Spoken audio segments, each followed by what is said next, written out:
atmosphere with those people in that experience, and he is again by the side of the people in the tourism sector today. Now, with your applause, I'd like to invite Mehmet Nuri Ersoy, the Minister of Culture and Tourism, to stage.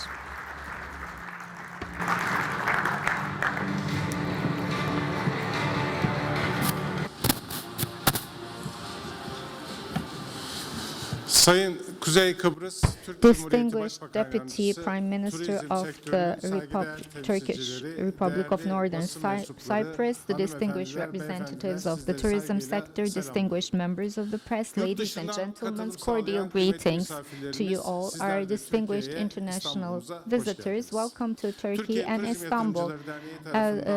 Organized by TIF2026, we are in the TIF2026 summit. It attracts both national and international interest, and we're very happy to be with you, our distinguished stakeholders. Every single year, there is an increasing attention to the strong platform. So, not for Turkey, but for global tourism economy, this is an important meeting point. We have representatives from all areas of tourism. We need long-term collaboration. We need strategic partnerships, and this is the platform that lays the foundations for this. So it's going to add strength and value to our sector and to the global picture. So there is a lot of political and geopolitical ambiguity. The balances can shift in a very short period of time nowadays.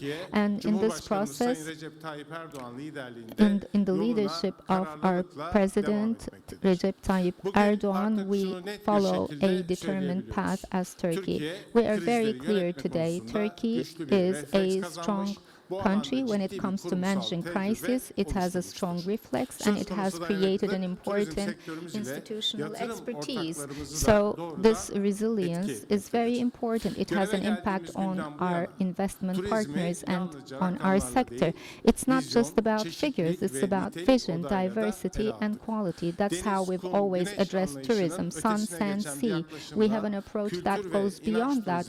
Culture and faith tourism, archaeology, nature, ecotourism, gastronomy, healthcare, thermal tourism, congress tourism, cruise tourism, winter tourism. We have all these areas, and we have an all-encompassing product range. So this addresses different audiences. So we have increased our market diversity. We have set targets in certain countries where on TV channels, in digital platforms, on social media. So we have the most comprehensive promotion activities of the world. So we created an awareness about Turkey. It's a very intense and hectic work, so it brings quality tourists a lot of other gains next to it.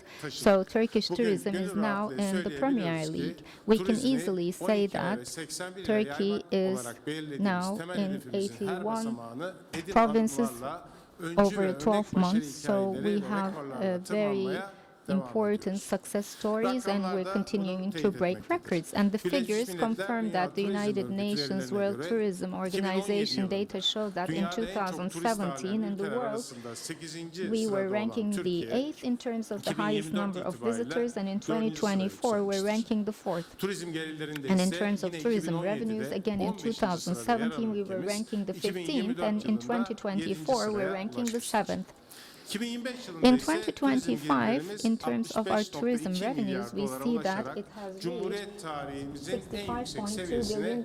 It is the record high for the history of the Republic. Compared to 2007, there is an increase by 109%. Again, in 2025, the total number of visitors was 63.9 million visitors. So, like in the tourism revenues, we have set a new record for the number of visitors. In terms of the spending per night of foreign tourists, in 2025 it was $114 US dollars on average.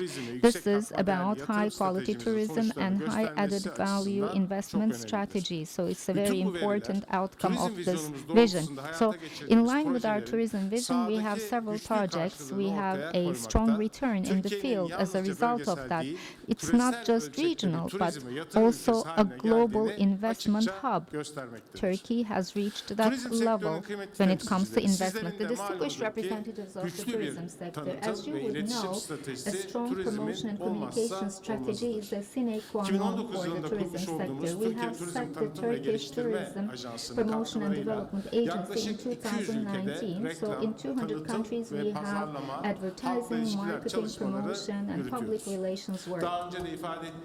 As I mentioned before, in the tourism world, this is the most comprehensive and effective promotion movement. CNN, BBC, Al Jazeera, Bloomberg, in those global channels we have promotion and advertising campaigns, and in 39 countries we have had advertising commercials in 39 countries, national channels, and we have a Go Turkey platform. It has this international promotion. And in terms of social media, when it comes to YouTube and TikTok, we're #1 in the world, and in Instagram, we're #2. So all the social media channels have a total followership of 21.9 million.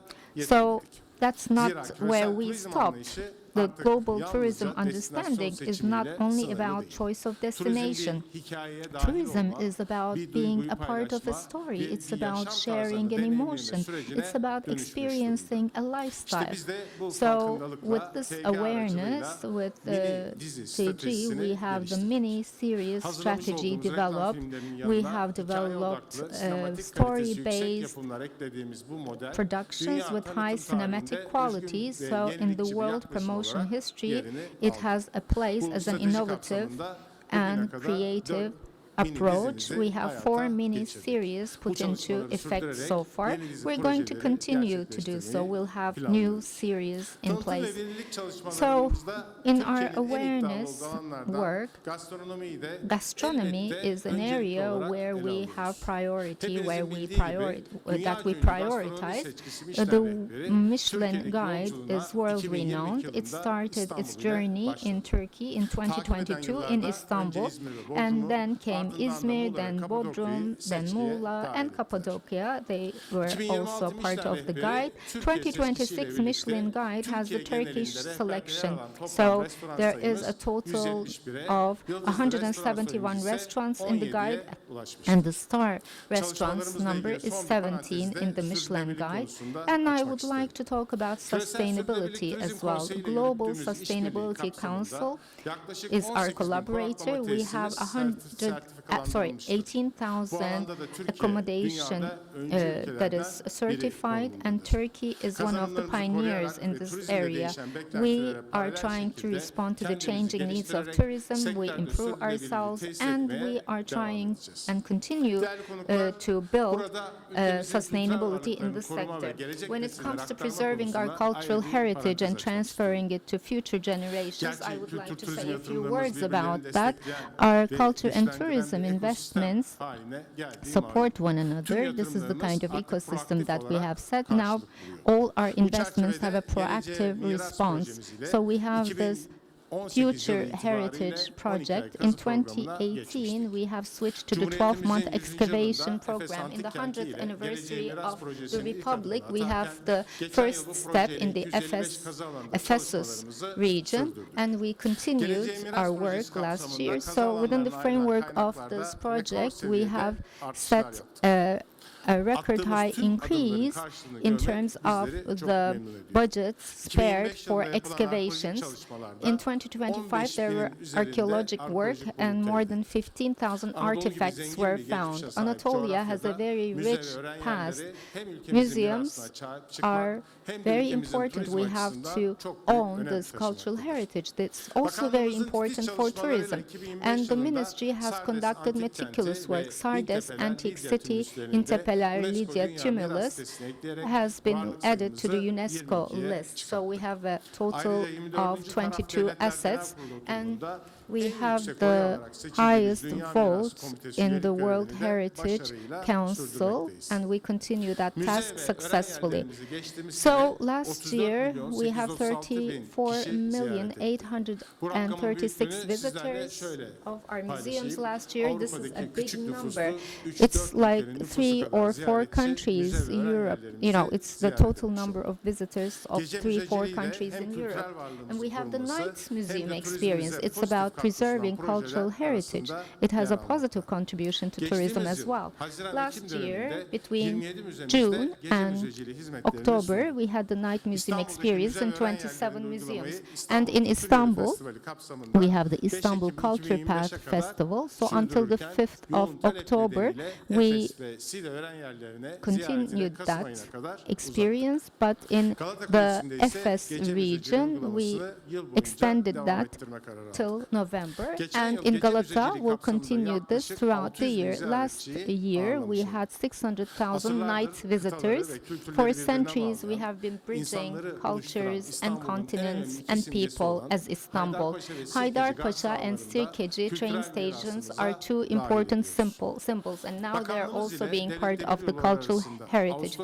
The National Railway Administration, we have signed a contract with them, so we are preserving a holistic approach, and these 2 train stations will be part of the cultural heritage. So we'll have these new arts and culture centers in Istanbul, and we have museums, workshops, libraries in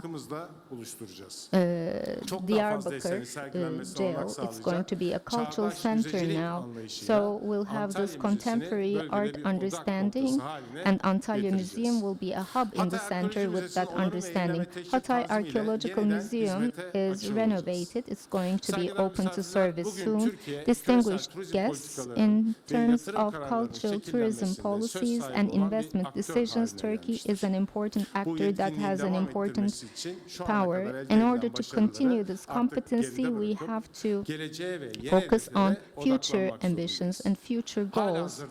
And right now, for 2026, we have $68 billion of tourism revenue target. We have continued working on that at this point. Again, with our distinguished stakeholders, we're going to reach this target for sure. So I would like to thank you for your support and collaboration so far, and I want to thank all the stakeholders on your behalf. Turkish tourism vision and investment potential is great. We have to communicate this to the world, and this kind of sectoral meetings are of great importance. I would like to congratulate the members of TTYD for this successful organization once again, and I hope that it's going to bring in new collaboration and new investments. Thank you for your attention.